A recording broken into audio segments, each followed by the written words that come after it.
मुंह पे थूक देना। वैक्सीनेशन नहीं करवाया है तो आप एग्जाम्स में नहीं बैठ सकते। कहीं भी एंट्री से पहले कहता है जी आप वैक्सीनेशन सर्टिफिकेट दिखाओ वरना आपको अंदर नहीं जाने दिया जाएगा। देश वाले गांव इस चीज़ का जवाब दे सकते हैं। जिस तरह से उन्होंने लठ उठा के स्कूल खुलवाए ना, जिस तरह से उन्होंने लॉकडाउन को कहा कि हम नहीं मानेंगे, ये होते कौन है हमें घरों में रोकने वाले। अगर मुर्दों का शहर है तो 2 बजे का कर दो, 11 बजे 12 बजे मार्केट खोलो, 2 बजे बंद कर दो। डॉक्टर साहब की और मोदी जी की बनती नहीं है, या वो ये चाहते हैं कि अगली बार मोदी को मैं चित मारूं और योगी और हम ही राज करें। आपका ऑनलाइन बिजनेस चालू है तो या तो ये तरीका है कि धीरे धीरे हम जो छोटे रिटेलर हैं जो उनको ख़त्म करें, हर चीज़ ऑनलाइन हो। क्यों वहाँ जाते ही जो आदमी है वो मर जाता है। आखिरकार ये जातिवाद के मारे हमारे पास ही आएंगे तो क्या फ़र्क पड़ता है इन्हें कितना भी टॉर्चर किया जाए। कुछ लोग हमारे साथ मौजूद हैं जो वैक्सीनेशन का जो हर जगह हमने देखा है कि कोर्ट में हो या किसी भी कॉलेजेस में हो कि बिना वैक्सीनेशन का सर्टिफिकेट देखे आपको एंट्री नहीं दी जाती। उसके विरोध में ये लोग यहाँ पर हमारे साथ मौजूद हैं, ये ज्ञापन देने गए थे। इनसे बातचीत करेंगे, पूछेंगे कि क्या कुछ कहा आप। सर आपका नाम? मेरा नाम प्रशांत है जी। सर आप ज्ञापन देने के लिए गए थे, सर क्या कुछ कहा है उन्होंने डीसी मैडम? असल में डीसी मैडम तो नहीं मिले थे, CTM में मिले हैं। तो उन्होंने ये तो एक्सेप्ट कर लिया कि ये मैंडेटरी तो नहीं है, वॉलंटरी है, लेकिन उन्होंने ये बताया कि उनकी कैपेसिटी से बाहर का मामला है, वो डीसी को एक बार दिखा देंगे और आज शाम तक वो कंफर्म करेंगे या कल तक कंफर्म करेंगे। उन्होंने नंबर दे दिया है जी। आप क्या क्या चीज़ों को लेकर उनके पास अपनी मांगे रखने गए थे? मांग तो एक साफ सी थी कि जो ये वैक्सीनेशन, कोविड वैक्सीनेशन का इशू है, ये वॉलंटरी है, ये मैंडेटरी नहीं है। ये केंद्र सरकार की वेबसाइट भी बताती है और केंद्र सरकार ने सुप्रीम कोर्ट में एक एफिडेविट भी दिया है कि ये मैंडेटरी नहीं है, वॉलंटरी है, ये स्वैच्छिक है कि आप लेना चाहो लो, ना लेना चाहो ना लो। और यदि आप लेना नहीं चाहते, उन्होंने ये भी लिखा है एफिडेविट के अंदर कि किसी भी काम के लिए ये सर्टिफिकेट दिखाना अनिवार्य नहीं है। तो डिस्ट्रिक्ट एडमिनिस्ट्रेशन कहीं भी एंट्री से पहले कहता है जी आप वैक्सीनेशन सर्टिफिकेट दिखाओ वरना आपको अंदर नहीं जाने दिया जाएगा। तो ये 2 ही बातें थी कि यदि ये स्वैच्छिक है तो फिर आप रोक क्यों रहे हो, और यदि ये मैंडेटरी है तो फिर आप जिम्मेवारी लो यदि किसी को नुकसान हो जाता है तो CTM ने अपनी तो हेल्पलेसनेस दिखाई है कि बातें टेक्निकली हमारी ठीक हैं, लेकिन वो कह रही है कि डिप्टी कमिश्नर को से डिस्कस करेंगे और आज शाम तक क्लियर करेंगे इस चीज़ को। हमारा यही था कि कम से कम ऑफिस में जो आपने ज़बरदस्ती की हुई है एंट्री पे वो हटाई जाए, और जो बच्चों पे दबाव बनाया जा रहा है रोज़ रोज़ फ़ोन करके कि आपको एग्ज़ाम नहीं देने दिए जाएंगे, तो इसको ख़त्म किया जाए जी।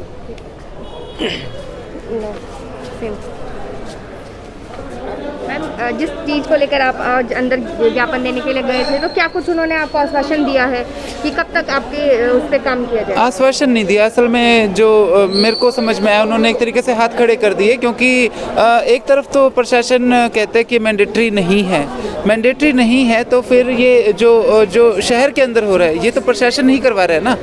जो स्कूल्स बार बार बच्चों को परेशान कर रहे हैं कि आपने अगर वैक्सीनेशन नहीं करवाया है तो आप एग्ज़ाम्स में नहीं बैठ सकते। ये स्कूल से जब पूछा जाता है कि ये कहाँ से आपको आदेश मिल रहे हैं तो वो प्रशासन का नाम लेता है। और स्कूल कॉलेज के आगे वो एक बोर्ड सा लगा दिया गया है कि डबल डोज नहीं है तो आपको एंट्री नहीं है। तो ये प्रतिबंध जो लगाए जा रहे हैं ये तो प्रशासन द्वारा ये कार्रवाई की जा रही है। प्रशासन से जब हम मिलते हैं तो कहते हैं कि नहीं जी मैंडेटरी नहीं है, जो भारत सरकार कहती है उसके हिसाब से तो मैंडेटरी नहीं है। तो ये बातों को गोलमोल करने वाला रवैया है कि पता इन्हें भी है कि सरकार किस रास्ते पे चल रही है, मैंडेटरी है भी नहीं भी है, ये हो क्या रहा है, वही हमें क्लियर जवाब चाहिए था जो कि नहीं मिला। क्या लगता है आपको कि मिलेगा आपको इससे रिलेटेड जो है जो क्लियर जवाब आपको चाहिए कि क्यों ऐसा किया जा रहा है, क्यों थोपा जा रहा है इस चीज़ को? देखो, मेरे को जो उम्मीद है इस चीज़ का जवाब देंगे देश वाले गांव इस चीज़ का जवाब दे सकते हैं। जिस तरह से उन्होंने लठ उठा के स्कूल खुलवाए ना, जिस तरह से उन्होंने लॉकडाउन को कहा कि हम नहीं मानेंगे, ये होते कौन है हमें घरों में रोकने वाले, वो ही होगा। मतलब यहाँ शहर से मैं उम्मीद नहीं करती। शहर में जैसे अभी ये 6 बजे का टाइम किया मार्केट का, कहीं कोई आवाज़ नहीं। मैं तो कहती हूँ 2 बजे का कर दो, अगर कोई फ़र्क ही नहीं पड़ता। अगर मुर्दों का शहर है तो 2 बजे का कर दो, 11 बजे 12 बजे मार्केट खोलो, 2 बजे बंद कर दो।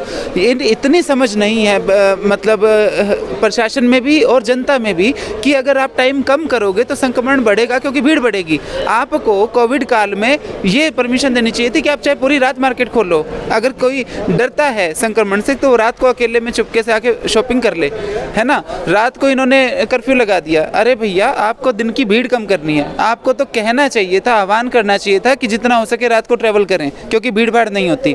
तो जब इतनी ही समझ नहीं है जनता को, प्रशासन को, तो क्या उम्मीद करें शहर से? तो गांव से उम्मीद है, जो हमारे जो क्रांतिकारी गांव है वहां से ये शुरुआत होने की उम्मीद है। अनु जी, हमने देखा है कि पुलिस की गाड़ी आती है और पुलिस बाइक पे आती है और रेडी वालों को गाड़ियां बकते हुए, धमकाते हुए बंद कर देते हैं। हमने इसका वीडियो बनाया है। लेकिन दूसरी तरफ ठेका के सामने वो खड़ी रहती है। हाँ। तो एक तो ये भी गलत है कि ठेका खुला है और रेडियां बंद है। दूसरी तरफ रेडी वाले भी विरोध नहीं करते हैं कि आप ठेका बंद क्यों नहीं करवा रहे। बिल्कुल, देखो इस पे क्या है कि ये क्या ये मुद्दा जो देखो, है, जो खोए हुए हैं। इस मामले में मैं ये कहूँगी, जो मैं महसूस करती हूँ, जो छोटे व्यापारी हैं, दुकानदार, छोटे दुकानदार, रेडी वाले, खासकर रेडी वाले, उनको 6 बजे आपने बंद कर दिया, लेकिन आप होम डिलीवरी चाहे रात को, पूरी रात आपकी होम डिलीवरी चालू रहेगी, स्विगी चालू है, आपका ऑनलाइन बिजनेस चालू है। तो या तो ये तरीका है कि धीरे धीरे हम जो छोटे रिटेलर हैं जो उनको ख़त्म करें, हर चीज़ ऑनलाइन हो। क्योंकि ये कमाल की बात है कि हमारे जो गृह मंत्री हैं वो तो पर्चे बांट रहे हैं बिना मास्क के, लेकिन एक रेडी वाला जो मतलब अपना गुजारा कर रहा है उस पे आपका डंडा चलता है। कमी इसमें जो मैं मानती हूँ जो हमारा पॉलिटिकल स्ट्रक्चर है, ये जो हमारी सरकारें हैं, इन्हें पता है कि ये जो शहरी वर्ग है, शहर में भी एक गरीब वर्ग है जो रेडी पटरी का काम करता है, वो उन लोगों को सोचते हैं कि ये जो हमसे उलट विचारधारा है उस तरफ ये नहीं जाएंगे, आखिरकार ये जातिवाद के मारे हमारे पास ही आएंगे, तो क्या फ़र्क पड़ता है इन्हें कितना भी टॉर्चर किया जाए। और वो हुआ भी है। वो मानसिकता है। देखो हमारे यहाँ जो रेडी पटरी के, या तो वो बाहरी हैं, प्रवासी हैं, यूपी से, बिहार से बहुत गरीब लोग कमाने के लिए आते हैं, उनसे इन्हें मतलब ही नहीं है पॉलिटिक्स को। जो यहाँ के लोकल लोग हैं उन्हें पता है हम जात बिरादरी पे तोड़ लें, गरीब लोग हैं, 500 रुपये का इनको कुछ ना कुछ बेनिफिट दे के जो दारू बांट देंगे। और कई बार तो दारू बांटे बिना भी प्योर जातिवाद पे वोट मिल जाते हैं, तो वही 5 साल पिटेंगे ही ना, वही हो रहा है। तो मैं ये कहती हूँ कि हम जो प्रबुद्ध नागरिक हैं उनका मुद्दा तब तो उठाएं जब वो खुद अपना मुद्दा उठाना चाहते हो। बाजार वाले तो हैं ही राजी पिट के, ये तो पिट के राजी हैं, उसका क्या इलाज करें? उन्होंने तो मोदी को सब कुछ मान लिया है, उसका क्या इलाज किया जाए? मार्केट 6 बजे बंद हो रही है, किसी को कोई आपत्ति, कहते हैं कि हमें मिले कुछ प्रधान मिले कि ये मुद्दा उठाओ, मैं क्यों उठाएं भाई? बाजार वाले खुश है तो हमें क्या दिक्कत है? हम तो कहते हैं बहुत बढ़िया किया, 6 बजे का टाइम किया, इसको 2 बजे का कर दो, दोपहर 2 बजे बंद करवा दो, क्या पता आँख खुल जाए, क्या पता भक्ति छोड़ दें। नहीं छोड़ रहे तो 12 से 2 करवा दो, कोरोना बिल्कुल ही नहीं आएगा। देखो जब आप अपने ही लिए खड़ा नहीं होना चाहते तो आपके साथ और कौन खड़ा होगा? जब आप ही अपने लिए नहीं खड़े होना चाहते तो कोई आपके साथ खड़ा नहीं हो सकता। ये कोई खुद स्टैंड लेना पड़ेगा। कोई अनपढ़ लोग नहीं है बाजार में, अनपढ़ नहीं है, मानसिक गुलाम है। सर क्या नाम है आपका? मेरा नाम जगदीश राय है। क्या करते हैं आप? मैं कुछ नहीं, रिटायर्ड अधिकारी हूँ। तो जो आप जिस समस्या को लेकर जो है लगातार हमने देखा है हर जगह पे वैक्सीनेशन के लिए डबल सर्टिफिकेट जो है, डबल डोज का सर्टिफिकेट मांगा जाता है, तो कितनी समस्याएं हैं? आपको क्या लगता है इसके लिए आगे क्या करना चाहिए? जैसे रेडी वाले भी हैं, उनको दिक्कतें आती हैं। ये एक मोनोपोली चल रही है सेंट्रल गवर्नमेंट के खिलाफ, हरियाणा सरकार की। मुझे ऐसे लगता है कि मोदी जी की जो सरकार है, शायद हो सकता है लोगों के कहने से वो अच्छा काम कर रही हो, परंतु खट्टर साहब उनके आदेशों की धज्जियाँ उड़ा रहे। क्यों खट्टर साहब ऐसे कर रहे हैं ये तो मुझे मालूम नहीं है। मोदी जी ने ये कहा था सुप्रीम कोर्ट में कि हम स्वैच्छिक तौर पे वैक्सीन लगवाने का आदेश दे चुके हैं, जिसकी मर्जी है वो लगवाओ, जिसकी मर्जी है वो ना लगवाओ। परंतु खट्टर साहब, या तो मेरे ख्याल में खट्टर साहब की और मोदी जी की बनती नहीं है, या वो ये चाहते हैं कि अगली बार मोदी को मैं चित मारूं और योगी और हम ही राज करें। तो इस वजह से मुझे ऐसे लगता है कि खट्टर साहब ने पूरे हरियाणा के अंदर ये आदेश दे रखा है, और वो आदेश कमिश्नर, डीसी, डिस्ट्रिक्ट एजुकेशन, नगर निगम द्वारा ये आदेश जो है जनता तक, अपने छोटे कर्मचारियों तक, जो कि पब्लिक सर्वेंट है, ये जितने ऊपर है इस बिल्डिंग के नीचे मैं खड़ा हूँ, ये सारे के सारे हमारे टैक्स के पैसे से, जो हम माचिस की तिल्ली तक खरीदते हैं उसके पैसे से ये तनख्वाह लेते हैं, परंतु ये हमें आँख दिखाते गुर्राते हैं। मुझे ये समझ में नहीं आ रहा है कि इनकी जो तनख्वाह 2-2, 2.5-2.5, 3-3 लाख रुपए की तनख्वाह है, और कल मैं ये भी सोच रहे कि हमारी औलादे भी IAS बनेगी। मैं इनको दावे से कहता हूँ अगर 5-7 साल और डट जाओ, अगर किसी अफसर की औलाद IPS और IAS बन जाए तो मैं यही हूँ। यहाँ बनेंगे कच्छेदारियों की औलाद, राजनेताओं की औलाद, जिसको पढ़ने की ज़रूरत नहीं है। जैसे योगी CM बने रहा है एक मोटा होते हुए, जिस तरह खट्टर जो कि उसके पास किसी प्रकार की राजनीतिक योग्यता भी नहीं है, वो CM बन रहा है। इसलिए इस तरह के लोग यहाँ पर आएंगे और देश का नाश करके जाएंगे। और ये जो हमें कहते हैं कि भाई आप धक्के से लगवाओ, इनके पास लिखित आदेश ही नहीं है। अगर ये हमारे लिए ज़रूरी है तो ये आदेश दिखाओ। हम आज आए इसीलिए थे कि हमें बताओ कि अगर मोदी साहब ये करे तो मोदी साहब के खिलाफ तुम सरकार को गिराने को आदेश है वो आपको नहीं दिखाया गया? नहीं दिखाया गया। ये कहते हैं DC मैडम आएगी तब बात करेंगे। और अब मोदी जी ने भी कहा था मैं किसानों से एक फ़ोन कॉल दूर हूँ। अगर मोदी जी कई महीनों तक एक कॉल दूर ही रहे, इसी तरह अब ये कहते हैं कि आपके पास संदेश पहुंचा दिया। कब पहुंचा दिया जाएगा? जियो भी है गवर्नमेंट की तरफ से, फ्री लैंडलाइन भी है। दूसरी मेरे ख्याल में हो सकता है, मैंने तो नौकरी छोड़े कई साल हो गए, हो सकता है सरकार इनको पैसा भी देती होगी 500-700 रुपये महीने का टेलीफोन का। तो ये उसी टाइम बात क्यों नहीं कर रही? कुछ नहीं है, ये एक बहुत ही बड़ा प्रोपगेंडा है, सिर्फ बहकाया जा रहा है। और मानसिक तौर जब बताओ, हमें किसान आंदोलन के अंदर सभी मोर्चों पर थे और गांव में भी किसान काम करते, उनके कभी किसी को कोई बीमारी नहीं हुई। ये बीमारी इन्हीं का कैसे होती है? जो डॉक्टर के पास जो पैसे खाते हैं, लाखों रुपए खाते हैं, सिविल हॉस्पिटल दूसरे, वहाँ जाते ही जो आदमी है वो मर जाता है। गांव वाला कोई नहीं मरता।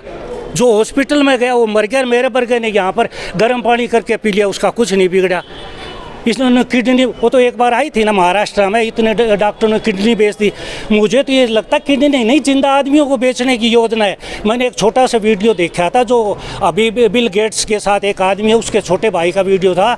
वो कहते हैं ऐसी चिप लगा देंगे, ऐसी चिप जिससे वो आदमी सारे के सारे हमारे काबू में आ जाएंगे, और जो हमारे खिलाफ बोलेंगे हम उनकी खाट खड़ी कर देंगे। मतलब ये है कि ये हम सभी को गुलाम बनाने की धारणा है। मैंने एक फिल्म देखी थी, चाइनीज़ थी शायद, मास्क, कुछ ट्रेन मास्क ऐसा।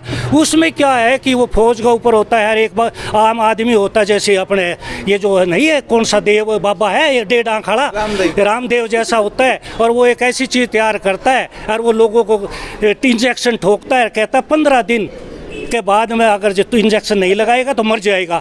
तो मुझे तो वही सिस्टम लगता है। सभी को कहेंगे भाई 2 महीने 6 महीने बाद में ये इंजेक्शन लगाओ। उससे क्या है कि हमारा अंदर, आपने खूब कहावत सुनी है कि जोड़ के अंदर अगर सांप खा जाए किसी को और मेंढक दिखाई दे जाए, तो उस आदमी के सांप का जहर नहीं चढ़ता। और मेंढक खा जाए और सांप दिखाई दे जाए, वो तो आदमी तुरंत मरेगा। इन्होंने कोरोना जानबूझकर फैलाया है और ये बहुत ही खतरनाक चीज़ है, क्योंकि हमें शेर से नहीं टपके से डर लगने लगा है। हमें ये इनका हुआ जो है ना, इससे डर लगने लगे। मानते कोरोना होगा, बीमारी होगी। ये पूरे देश में, सुनो जी 1 मिनट, पूरे देश के अंदर कोरोना से कि जितने आदमी मरे हैं, या वैसे ऑन रोड कितने मरा करते थे, मेरा जहाँ तक ख्याल है कोरोना वाले मरने वाले कम थे, और वैसे एक्सीडेंट से या बीमारियों से मरने वाले पहले के सालों में ज़्यादा हुआ करते थे। मैं एक चीज़ कहना चाहूँगी, अब इन्होंने ये मास्क वाला कंपल्शन कर रखा है। अब ये मास्क है कहाँ? ठोडी पे मास्क, ठोडी पे मास्क, ठोडी पे मास्क। वो देखो नाक खुली है, वो नाक खुली है। और मैं ये नहीं कह रही कि क्यों खुली है, मैं कह रही होनी चाहिए। ये एलियन बना के बिठा के रखे हैं। जब आपको मास्क लगाना नहीं आता, मास्क लगाना जनता को नहीं आता, मास्क जनता लगाना नहीं चाहती, तो ये हो क्या रहा है? ये हो क्या रहा है? अब कोई व्यक्ति जा रहा है बाइक पे हेलमेट लगा के, फुल फेस कवरिंग हेलमेट है, उसके शीशे में से तो कोरोना आ जाएगा, और एक एकातर लगा लेगा ठोडी पे, फिर कोरोना नहीं आएगा। पुलिस वालों की समझ में हैरानी होती है, हंसी आती है, हंसी आती है। जब हम यहाँ ऑफिस में मिलने गए तो जो जिसने हमारी एंट्री करवाई उसके मास्क नहीं लगा था। हम जाके बैठ गए, फिर कहते कि आपका मास्क कहाँ है जी? अरे भैया जो एंट्री करवा रहा है उसका मास्क कहाँ है? मतलब ये मतलब हैरान करने वाली बात है कि यहाँ पे ठोडी नवाई करने के लिए मास्क है। इसका मकसद क्या है? लोगों के को अब लोग ना डर के कारण कि 500 चालान 500 का चालान, बस इससे ऊपर कुछ नहीं ये है। 5 रुपए का बड़ा ये नशा में इसके अंदर मच्छर अपने पंख फैला करके पार टप सकता है, अरे उसके बताओ जीवाणु है ना रुक जाएंगे। दूसरी बात, एक जो चश्मा लगाता है ये लगा करके चश्मा लगा कर वो पढ़ के दिखा दो, मेरे मुंह पे थूक देना, क्योंकि जो हमारे अंदर जो भाप निकलती है वो चश्मे को उसी टाइम बंद कर देगी। ये तो एक, अब मैं क्या कहूँ, वो कहता है कि अंधे पीसे कुत्ते सट्टे वो सौदा हो रहा है।